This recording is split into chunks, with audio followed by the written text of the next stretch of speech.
Bienvenue sur ma thérapie.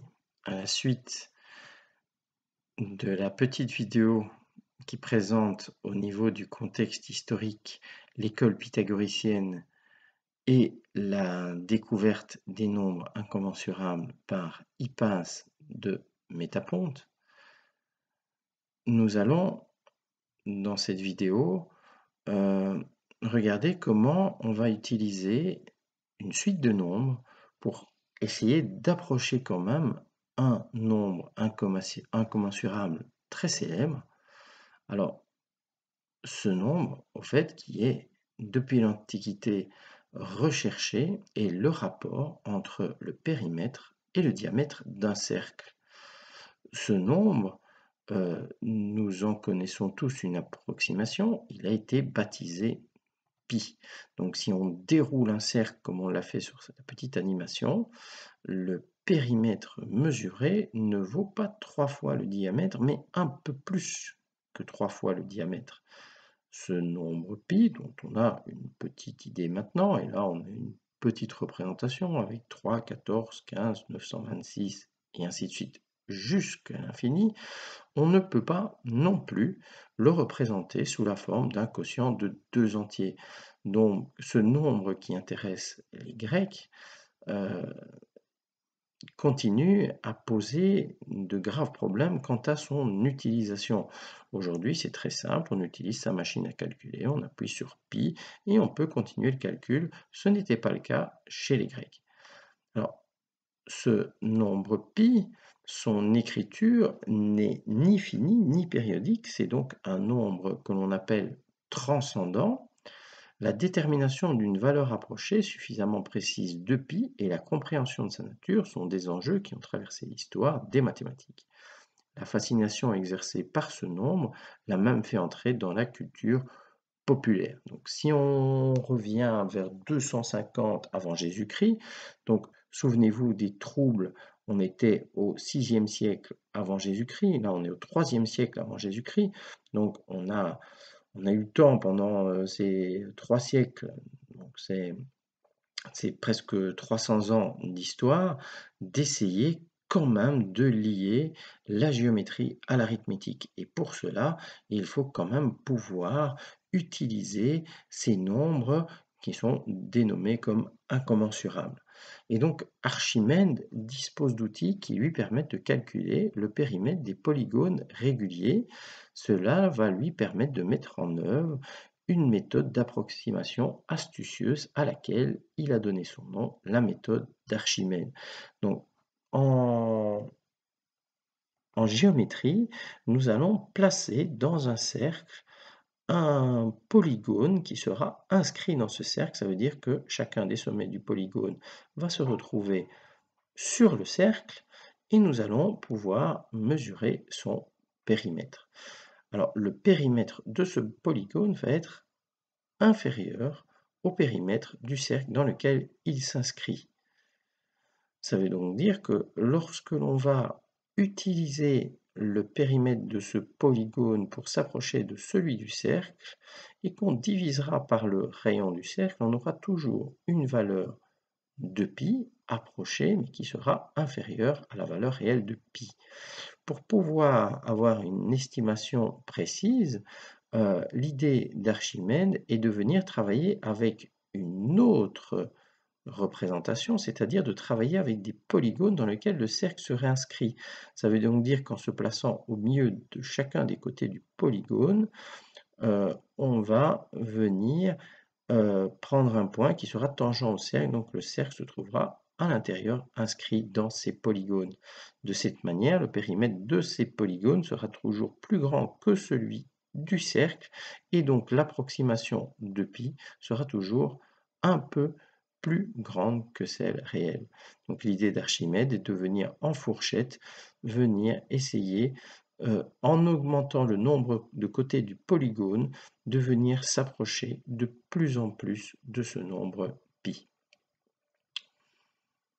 Alors, on va ici aller un peu vite dans l'explication. Donc, on va avoir deux suites définies par Sn et par Tn. Et donc, à partir de n qui est supérieur à 3, donc on va partir de triangle, on va pouvoir travailler, donc ici on ne travaille pas sur des périmètres, mais sur des demi-périmètres de polygones réguliers à n côtés, pour un inscrit dans le cercle trigonométrique, et pour l'autre x inscrit, donc pour la suite Tn. On va donc exploiter les suites extraites pour s'approcher de ce nombre pi. Ainsi, on peut déduire de la méthode d'Archimède une définition par récurrence donc de T2K plus 1 et de T2K plus 1. Il y a aussi une autre façon de travailler avec T3 fois 2K et T3 fois 2K. De cette manière, on va avoir une bonne approximation de ce nombre pi. On peut aussi l'exprimer, ce nombre pi, donc dans les deux cas, donc que l'on travaille avec la suite S2K plus 1 ou S3 2K plus 1. Quand on passera à un polygone qui aura une infinité de côtés, on pourra passer à une écriture de limite. Alors ici, je n'en parle pas trop, vous retrouverez ça dans le prochain chapitre, le chapitre 3, destiné aux limites et aux asymptotes, mais voici une façon de travailler par Archimède. Alors, si on évolue dans l'histoire, on voit la problématique de ce nombre pi, mais si on revient sur les nombres irrationnels comme racine de 2, on doit attendre le 1er siècle pour travailler avec la méthode de Héron ou la méthode babylonienne. Donc Héron est un mathématicien grec qui vient d'Alexandrie. Sa méthode est efficace pour l'extraction de racines carrées, c'est-à-dire la résolution des équations du type x carré égale a avec a positif. Pour déterminer la racine carrée d'un nombre positif a, il convient dès lors de considérer la suite définie par récurrence de la façon suivante. Pour tout nombre naturel n, xn plus 1 est égal à xn plus a sur xn divisé par 2. Alors, le premier terme x0 pour commencer la récurrence, il vaut mieux le choisir le plus proche possible de la valeur estimée de racine de a. Donc, je vais prendre un petit exemple. Si on veut travailler avec racine de 2, puisque racine de 2 se trouve compris entre racine de 1 et racine de 4, racine de 1 ça vaut 1, racine de 4 ça vaut 2, racine de 2 va se retrouver compris entre 1 et 2, et donc comme première approximation, on va prendre x0 égale 1. Alors la première approximation, on tombera sur 1 plus 2 sur 2, c'est-à-dire à 3 demi, 1,5. Pour la deuxième approximation, on aura 3 demi plus 4 tiers sur 2, donc 17 douzièmes, 1,4166, et ainsi de suite. À la cinquième approximation, on a déjà une très très belle approximation de la racine de 2, donc cette méthode de Héron sera largement utilisée par la suite. N'oubliez pas que notre calculatrice n'existe pas depuis si longtemps que cela. Si aujourd'hui il est très simple de taper racine de 2 sur votre machine, et je vous encourage à le faire maintenant pour vérifier la qualité de l'approximation par la méthode de Héron, sa convergence rapide est quand même hallucinante. Nous avons ici, dans ce contexte historique, une nouvelle application d'une suite de nombres. Donc ici, on va partir de 1, 1,5, 1,4166, et ainsi de suite. Ces nombres, en fait, vont se suivre dans la suite, et chacun de ces nombres sera toujours une meilleure approximation de racine de 2 que celui qui le précède.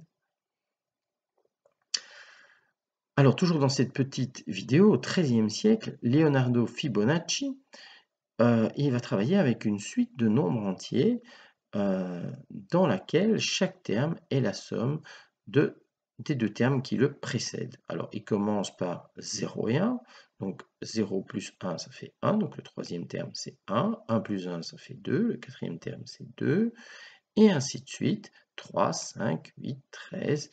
Il peut donc représenter cette suite et la représenter par des petits carrés. Un petit carré d'abord au centre qui vaudrait 1 de côté, et puis encore un autre qui vaut 1 de côté, sur lequel on peut construire un petit carré qui vaut 2 de côté, et puis on peut construire un petit carré qui vaut 3 de côté. Et de cette manière, en partant du centre de ces carrés, en s'appuyant à chaque fois sur la diagonale et en y traçant un arc de cercle, venir construire une spirale. Cette spirale, Fibonacci, elle va l'intriguer parce qu'il va le retrouver un peu partout dans la nature. Alors, Fibonacci a expliqué tout ça dans un ouvrage qui s'appelle Liber Bacci, qui est publié en 1202. On retrouve encore des traces aujourd'hui sur Internet. Là, je vous ai mis une petite représentation. Et il décrit au fait la croissance d'une population de lapins. Vous savez que les lapins ont comme caractéristique de se reproduire assez rapidement et il se pose la question combien de couples de lapins obtient-on en un an si chaque couple engendre tous les mois un nouveau couple à compter du 3e mois de son existence. On sera surpris de voir que cette suite est liée au nombre d'or phi. Alors, ce nombre d'or, il intervient dans l'expression du terme général de la suite. Inversement, la suite de Fibonacci intervient dans l'écriture des réduites de l'expression de phi en fraction continue. Les quotients des deux termes consécutifs de la suite de Fibonacci sont les meilleures approximations qui soient du nombre d'or. Le nombre d'or, ou section dorée, ou encore proportion divine, c'est une proportion définie initialement en géométrie comme l'unique rapport A sur B entre deux longueurs A et B, tel que le rapport de la somme de A plus B des deux longueurs sur la plus grande A soit égal à celui de la plus grande A sur la plus petite B, c'est-à-dire lorsque A plus B sur A est égal à A sur B. Le découpage d'un segment en deux longueurs vérifiant cette propriété est appelé par Euclide découpage en extrême et moyenne raison. Le nombre d'or est maintenant souvent désigné par la lettre phi. Il vaut approximativement 1 plus racine de 5 sur 2 qui en donne une très belle approximation.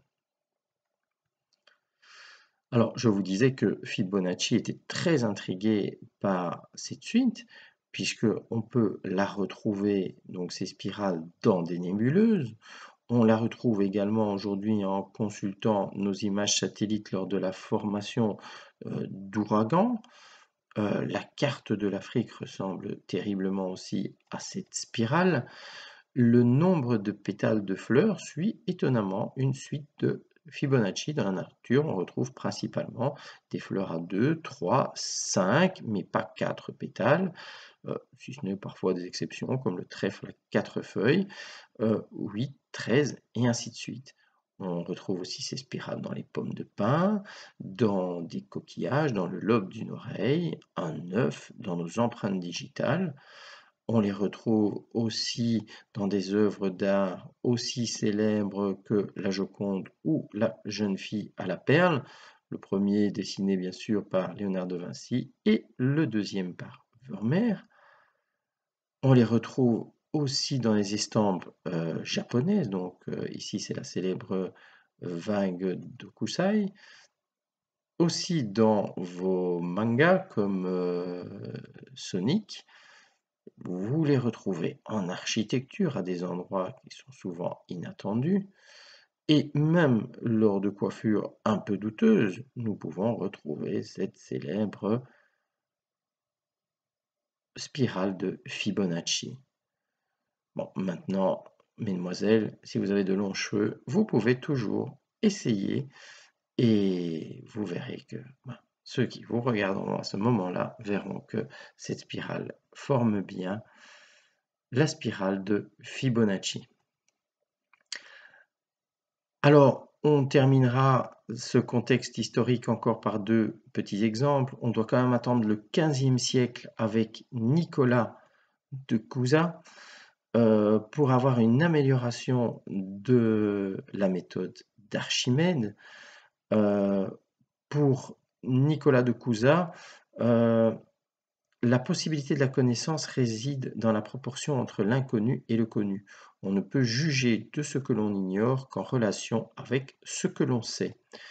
Et donc, on doit à Nicolas de Cusa la très belle méthode dite des isopérimètres dans le calcul du nombre pi. On la distingue de celle des périmètres d'Archimède. Alors, je vous passerai ici la méthode. Vous pourrez retrouver d'autres vidéos sur Internet qui l'expliquent.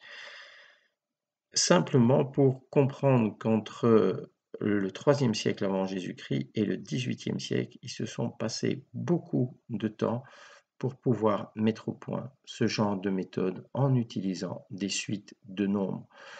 Au XXe siècle, Helge von Koch, qui est un mathématicien suédois, utilisera aussi les suites pour représenter les flocons, donc les célèbres flocons de von Koch.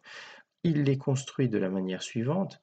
On part d'un triangle. Sur chacun des côtés d'un triangle, on le divise en 3. Sur la partie centrale, on reconstruit un triangle, mais on le représente vers l'extérieur pour former le flocon 2. Sur chacun de ces côtés, on les divisera en 3. On représentera un petit triangle. Il sera représenté vers l'extérieur pour représenter le flocon F3 et ainsi de suite pour représenter ce flocon de Von Koch, tout simplement en travaillant avec des suites de nombres. Je vous ai dressé un petit panorama historique qui va du VIe siècle avant Jésus-Christ jusqu'au XXe siècle. Et maintenant, nous allons rentrer dans le vif du sujet mathématique dans une prochaine vidéo. À très bientôt sur Mathérapie.